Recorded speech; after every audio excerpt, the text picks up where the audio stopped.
A football rarity in Saturday's Collingwood North Melbourne game when a dad coaches against his son. But while David Noble and young Pi John are on opposite sides of the fence, Tony Jones discovered in this exclusive interview they're the best of enemies. They're a father and son combination with a seemingly unbreakable bond. For me, it's a sense of being proud of my dad and seeing how far he's come. But for a few hours on Saturday, father becomes foe. As senior coach at North Melbourne, David Noble is searching for his first win. Now, if that comes, it'll be at the expense of Collingwood, the team his son John will be playing for. Do you plot against individual players?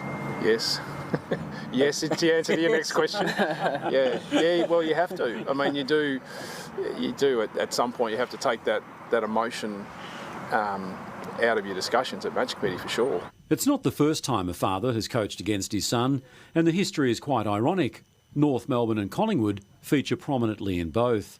Bob Rose coached the Magpies while Robert played for Footscray, and John Kennedy Sr., while North Melbourne coach tried to get the better of John Jr., who was still at Hawthorn.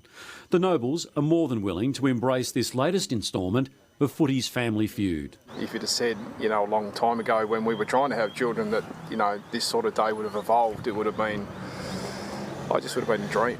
There is another conundrum for the Nobles. Sarah Noble, David's wife, John's mum. Who's she barracking for? Team Noble, I think.